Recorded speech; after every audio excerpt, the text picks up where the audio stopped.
এইভাবে বিচার হয়। মুসলমান এই হলো সেই সুলাইমান পয়গম্বর। এই সুলাইমান পয়গম্বরকে আল্লাহ দুইটা জিনিস দিয়া বললেন, কোনটা চাও? সুলাইমান পয়গম্বর বলে, আল্লাহ কোনটা দ্বারা তোমারে পাওয়া যাবে, ইলম না সম্পদ? আল্লাহ বলে, আমাকে ইলম দ্বারা পাওয়া যাবে। সুলাইমান পয়গম্বর বলে, আল্লাহ তাহলে আমাকে ইলমের ব্যবস্থা। খুশি হইয়া আল্লাহ পাক সুলাইমান নবীকে খুশি হইয়া ইলম চাওয়ার কারণে পাশাপাশি তাম দুনিয়ার বাদশাহীও সুলাইমান নবীকে আল্লাহ দান কইরা দিছে। সুবহানাল্লাহ। এত বড় বাদশাহী আল্লাহ পাক এই বাদশাহী দিয়া সুলাইমান নবীকে একটা তক্তা দান করছিল। চেনেন তক্তা? হুজুর শোনেন নাই? সুলাইমান নবীর তক্তা ছিল বিশাল তক্তা, এরকম ছোট তক্তা না, এরকম যে বইছেই শেষ। এই তক্তার ভিতরে 600 চেয়ার ছিল, 600 এরকম সিংহাসন ছিল 600। এই 600 চেয়ারের ভিতরে 300 চেয়ারে বসতেন 300 ইমানদার জিন, আর 300 চেয়ারে বসতো 300 ইমানদার মানুষ। তার ভিতরে আর একটা দল ছিল, সেটা হলো পাখির দল। এই পাখিরা সুলাইমান নবীর কথায় তো হাওয়া বাতাসগুলা তার অর্ডারে চলতো। এই বাতাসে যখন সুলাইমান নবীর সিংহাসন উপরে উঠায় ফেলাইতো, ওই সময় ওই পাখিগুলা তাদের উপরে উপরে উঠতো, আর ওই সিংহাসনে যারা ছিল তাদেরকে ছায়া দান করতো।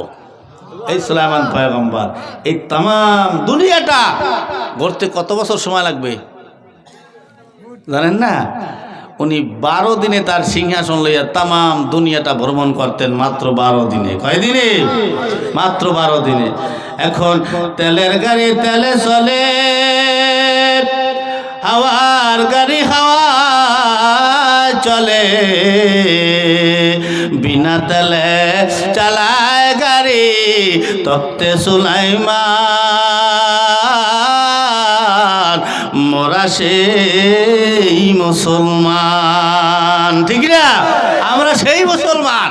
আমাকে আল্লাহ সেই লস অ্যাঞ্জেলেস খালি বলছিল যে ইসরায়েলকে বলছিল যে ফিলিস্তিনকে ধ্বংস করার জন্য যা সম্পদের প্রয়োজন হয় যুক্তরাষ্ট্রের সরকার আমেরিকার, আমরা সব দিয়ে সহযোগিতা করব।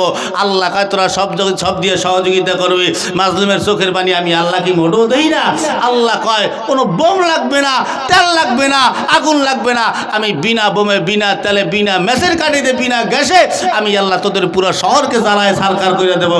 নারিকেল গাছে আগুন ধরতেছে, তাল গাছে আগুন দইরা যায়, কাঁচা গাছে আগুন দইরা যায়, বিল্ডিংয়ে শুধু শুধু আগুন দইরা পুরো বিল্ডিং পুরা সারকার হয়ে যাইতেছে। পুরা লস অ্যাঞ্জেলেস শহরটা পুইরা সারকার হয়ে গেছে। সকালবেলার কোটি কোটি টাকার মালিক বিকালবেলা ল্যাংটা হইয়া রাস্তায় দৌড়াইছে। কথা কন না? ঠিক না? আমাদের সেই আল্লাহ এখনো ডাক শোনে, মাঝে মাঝে আল্লাহ দেখায়। এমন একটা সময় আসবে ওরা বোম মারবে, বোম ফুটবে না। ফিলিস্তিনের ছোট্ট ছোট বাচ্চারা বোম মাইরে উড়াই ফেলাইতেছে। বাচ্চাটার সামনে তার মা নাই, তার বাড়িটা ভেঙ্গে চুরে তসতস হয়ে গেছে, তার বাবার লাশটা পাশে বইরে রয়েছে, বড় ভাই নাই, বড় বোন নাই, সবার লাশ পড়ে গেছে। ছোট্ট বাচ্চারা দাঁড়ায় দাঁড়ায় একা একা কাঁদতেছে। আল্লাহ কি দেখে না? ছোট্ট একটা বাচ্চা বলছিল, ফেসবুকে ভাইরাল হয়েছিল যে আমি আল্লাহর কাছে গিয়া সব বইলে দেব। কষ্টটা কোন জায়গায় লাগে কর? খালি বলছে আমি আল্লাহর কাছে গিয়ে সব বলে দেবো। নাবালক বাচ্চারা কি বোঝে? ও কতটা কষ্ট লইয়ে বলছে। তাই আল্লাহ তাই আইসি আল্লাহ কই? আল্লাহ দেখে না? কাল পুইরে সারকার করে দিয়েছে। এত সহযোগিতা করবি? তাম দুনিয়া ফুরিয়ে গেলাম আমি। আমার এবাদত কেউ না করলেও ওই দল মারিয়ে ফেলামো, এবার আর এক দল আমার এবাদত করার জন্য তৈরি করবো। আল্লাহ কয় এই কথা কর না? ঠিক না? কষ্ট হইতে আছে, হ্যাঁ খারাপ লাগতে আছে, চলবে। যুবকরা ইতি আছে নাকি? নবীর মহব্বতে বসতে রাজি তো? বাজে কয়টা? 10:37। মাহফিলের সভাপতি কিনা? ওই আমরা কন রাত কয়টা পর্যন্ত চলবে? না কি তেলের মেশিন লই উঠছি আমি, তেল ঢুকেই ছাড়িয়ে দিলেন চলতে থাকবে। আপনাকেও যেন কষ্ট না হয়, আমারও যেন কষ্ট না হয়। ঠিক না? ওই হারা রাত তো সব পাবলিকই কয়, হাজার হাজার জনতা কয় কতক্ষণ লোক সারা রাত আমি বই রয়েছে, তোমরা থাকবে আমি যাবো গিয়া। অল্প সময় 11টা 11:30 চালাই দিই নাকি? হ্যাঁ যেন আপনাকেও কষ্ট না, আবার ফজরের নামাজ না পড়লে আর একদল দোকানে বই খসা মারবে, কি ওয়াজ নিলে দি কি কথা কন না গা ওই বেড়ে না তো ওয়াজ শুনেছি তোর কি, তুই তো যাও নাই। হ্যাঁ এই নি সত্য কথা কইছে, কথা এইটাই কারেক্ট যে নামাজি ও কিসের চাচা জান কই কি যাইও না চাচা গো, ঠিক না? প্রস্তাবে ধরছে মনে হয় নাকি? যাইয়েন না। এ মুসলমান, এবার আমার দিকে লক্ষ্য করিয়া তাকাও। যে কথা বলতে চাইছিলাম, আল্লাহর নবীর আদর্শ যদি আমাদের ব্যক্তিগত জীবনে লাগাও, এবার জবাব দাও, আল্লাহর নবীর আদর্শ যার জীবনে আছে ওর জীবনের নামাজ আছে না নাই? আল্লাহর নবীর আদর্শ যেই সংসারে আছে ওই সংসারে নামাজ আছে না নাই? আল্লাহ বলে, আমার এক রহমতের ফেরেশতা আমি আল্লাহর রহমত লইয়া প্রতিদিন ফজরের নামাজের পরে বান্দা তোমার ঘরের ভিতরে ঢোকে, ঢুইকা যদি দেখি তোমরা ঘরের সবাই ঘুমানো, জবাব দেন রহমতের ফেরেশতা থাকবে না চলিয়া যাবে? কথা কয় না? রহমতের ফেরেশতা যদি চলিয়া যায় এবার ঢুকবে ইবলিশ। ইবলিশ কি রহমত লইয়া ঢুকবে না গজব? গজব লইয়া ঢুকলে আপনার ঘরে শান্তি হবে না অশান্তি? আমাদের এলাকায় কিছু ফ্যামিলি আছে, সকালবেলা ঘুমের থেকে উইটা ঝগড়া শুরু হয়, সন্ধ্যাবেলা ঘুমাইতে যাওয়ার আগ পর্যন্ত সারাটা দিন ঘরটার ভিতরে ঝগড়া চলতেই থাকে। এমন কিছু ফ্যামিলি আমাদের প্রত্যেক এলাকায় আছে না নাই? ওরে ঝগড়া রে, কেটা থাকবা পাশে? এদিক দিয়ে আর একটা ডাক দিয়া কয়, হুজুর আপনি জানেন কেমনে? আমি জানবো না, কে জানবে? তুমি তো আল্লাহর রহমত রাখলা না, তুমি রাখলা শয়তানের গজব। গজব রাখার কারণে তোমার ঘরে অশান্তি তো হবে। পড়লা না ফজরের নামাজ, কেমনে অশান্তিখানা শুরু হয়? তুমি পড়লা না ফজরের নামাজ, উঠলা বেলা 8টার সময়, বালিশের তলে হাত দিলা, দিয়া মেজাজটা গরম হয়ে গেল, ডাক মারলা বউরে, বউ পাকের ঘর থেকে দৌড়াইতে আইসা দরজার সামনে দাঁড়াইয়া স্বামীরে ডাক দিয়া কয়, কি হইছে? কুত্তার মতো চেঁচাও কা? কি কয়? এরকম কিছু আছে না? ব্যবহার করেন না? স্বামীরে ডরাই না, ও আমার শ্রেণী, আমি কোন বংশের মাইয়া, আমার হাত দিয়ে দেখছো হাত ভাঙিয়ে দেবো না? কি কথা কর না কা? কুত্তার মতো চেঁচাও কা? স্বামীকে থাবড়াই দাঁত ফালাই তুমি খাই। স্বামীর লাগে কেমন ব্যবহার করতে জানো না? জানি তো, কিন্তু তোমার লাগে কেমন ব্যবহার করতে ওটা আমি ছাড়া কেউ ভালো জানে না। এর চাইতে ভালো ব্যবহার তোমার লাগে আর আমি করতে পারবো না। স্বামী বেচারা মানুষ নিয়ে আর কি খাবে? যা যা করছো ভালোই করছো, এখন কোয়া তোর পোলা কই? কয় পোলা দিয়ে তোমার কাম কি? বলে তোর পোলা সামলাস। বলে ক্যা? আমার বালিশের তলে বিড়ির প্যাকেট দেখি না, নিছে কিটা? তোর পোলা ছাড়া নেবে কিটা? তুমি খাওয়া ছাড়তারো না? তুমি খাওয়া ছাড়লেই তো আমার পোলা লইয়ার ঝগড়া করা লাগে না। তুমি বালিশের তলে বিড়ি রাখবাও না আর আমার ছেলে নেবেও না, তোমার লাগে ঝগড়া বাজবে কোথায় দিয়া? তুমি খাওয়া ছাড়িয়ে দাও, তুমি ভালো হয়ে যাও, আমার পোলার লইয়া অত চিন্তা করা তোমার লাগবে না। কি কথা কর না? ঠিক না?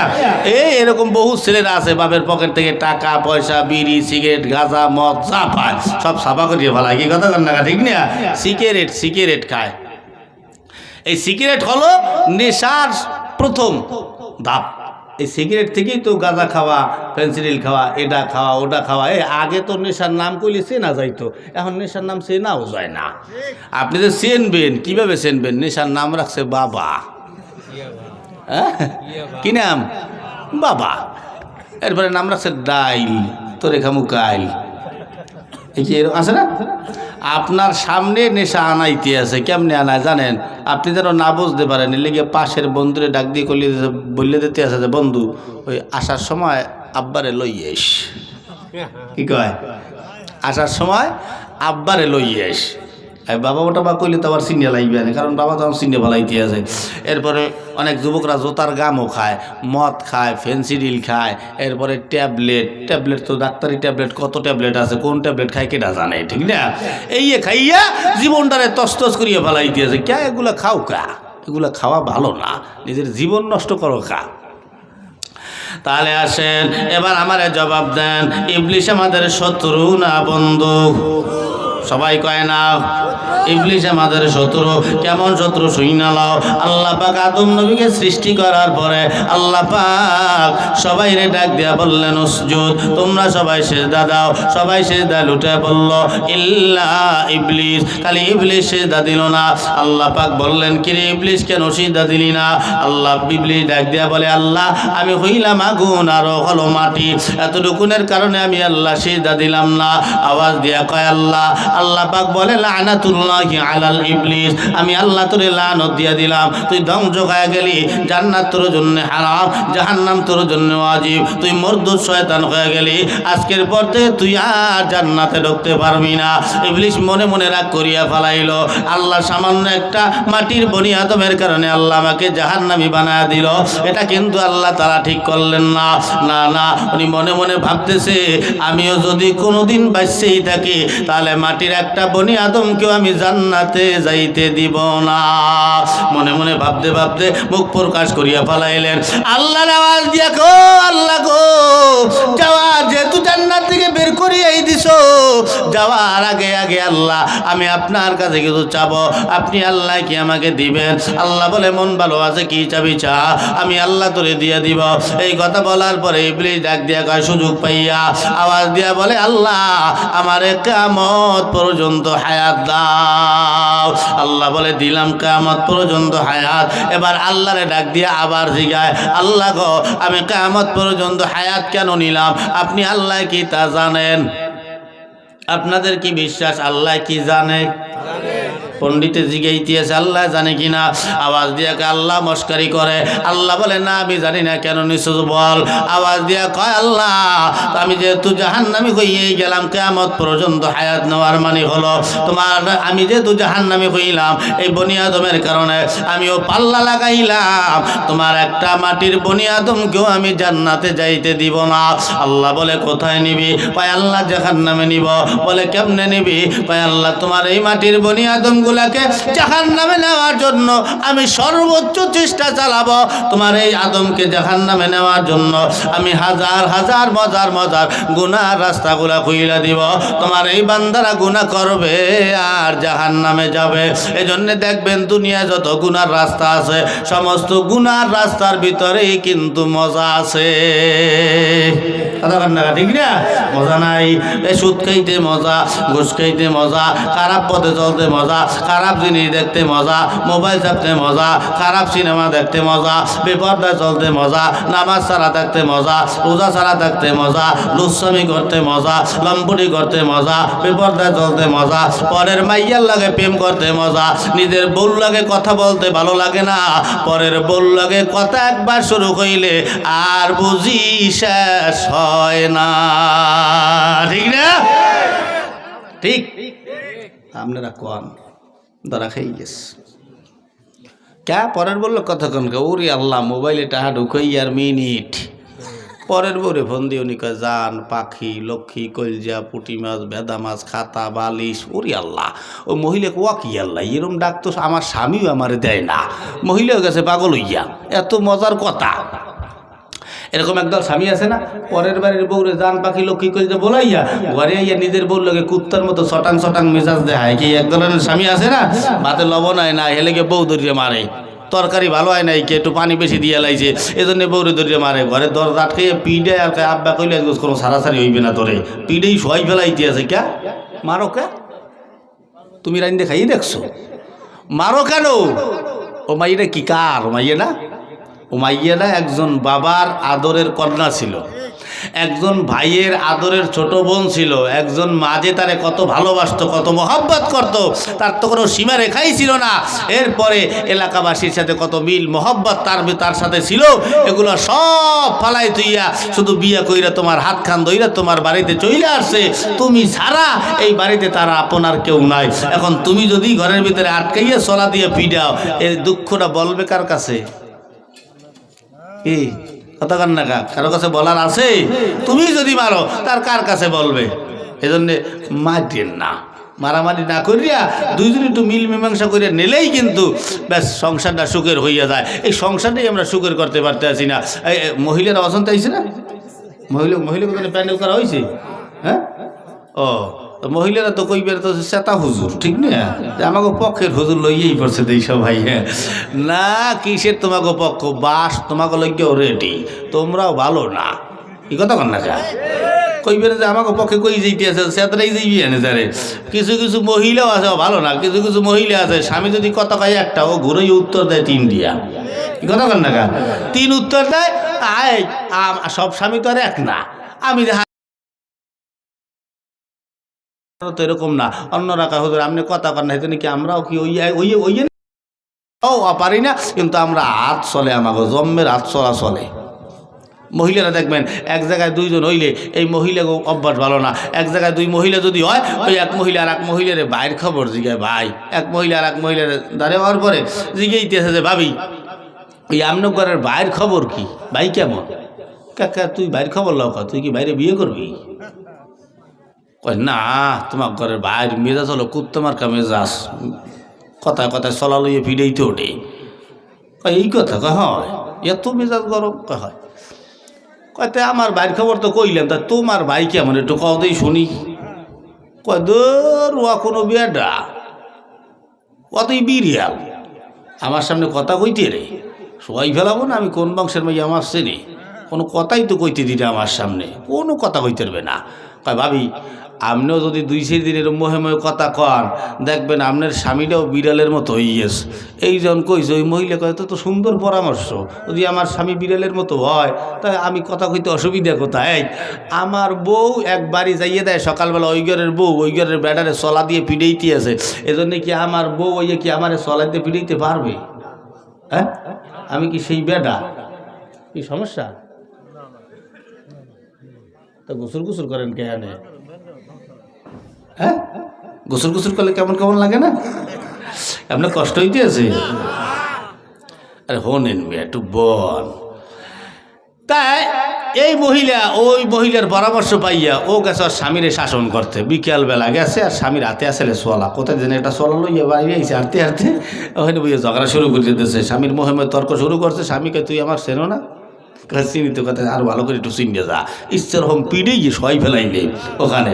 পরদিন সকালবেলা আম গাছতলা বইয়ে কান্দে, কান্দা দেখতে দেখতে ওই ওই ভাবির লাগে সাক্ষাৎ হয়েছে। কোন ভাবি চেনছেন তো? ওই ভাবির লাগে, ওই ভাবিকে ওকি ভাবি কান্দেন কে? এই ভাবি আপনি কোনো কথা কইবেন না, এই আপনি কথা কইবেন না, আপনার পরামর্শ লইয়া। ওরে আল্লাহ রে, আমার কোমরটাই ভেঙে গেছে আজকে। তাই আর এক বাড়ির বউ কি করলো না করলো তাদেরকে তুমি স্বামীর লাগেও ব্যবহার করো খা। আল্লাহ কি বলছে কোরআনে? আল্লাহ তোমার স্বামীর কষ্ট বোঝো তুমি? স্বামী যদি মরিয়ে যায় তার ট্যাডটা বসবা, স্যারটা কত, একটা স্বামী কত কষ্ট করিয়া এই সংসারের মানুষগুলোকে খুশি রাখে, একটা স্বামী মারা যাওয়ার পর একজন বিধবা মহিলা বসে, যে কতটা কষ্ট। আর এর লাগে তুমি খারাপ ব্যবহার করে বইটাও, কিছু মনে করতে আসো না। আল্লাহ স্বামীর সম্মান বুঝাইতে গিয়া, গুরুত্বটা বুঝাইতে গিয়া আল্লাহ ডাক দিয়া বলে, আমি যদি দুনিয়াতে কাউকে সেজদা দেওয়ার জন্য বলতাম, তাহলে সমস্ত নারীদেরকে বলতাম তোমরা তোমাদের স্বামীর পায়ের উপরে সেজদা দাও। বোঝেন কতটা গুরুত্ব বুঝাইছে? আর আমরা তো তা বুঝি না। এই আমরা বেটারাও আছি, খালি একদল বউ কেন নয়, আর একদল আছে ওই বউ কেনুইতে কেনুইতে বউ পিঠের চামড়া গাছে বিড়ালের মতো হইয়া, এখন কত যত কেন গায়ে লাগে না, এত মারুকা কষ্ট হইবে, চলবে? হ্যাঁ, নবীর মহব্বতে থাকতে রাজি কারা কারা? সবাই আমিন। নবীর মহব্বতে কি একটা গজল হইতে পারে? হ্যাঁ, তুমি অন্তরে, তুমি নয়নে, তুমি জীবনে, তুমি মরণে, ওরে প্রাণের নবীরে, তুমি অন্তরে, তুমি নয়নে, তুমি জীবনে, তুমি মরণে, ওরে প্রাণের হাবিবরে, চিল্লা বলি মারহাবা। তুমি কাটি প্রেমের ফুল, তুমি জীবনের দুকুল, তুমি আলো আধারে, তুমি পূর্ণিমা চাঁদ এই অন্তরে, আমাবস্যার আধারে, প্রাণের হাবিবি রে তুমি অন্তরে তুমি নয়নে তুমি জীবনে তুমি মরণে ওরে প্রাণের হাবিবি রে চিল্লা বলি মারহাবা। ও মুসলমান আসেন পয়গম্বরে মুহাম্মদ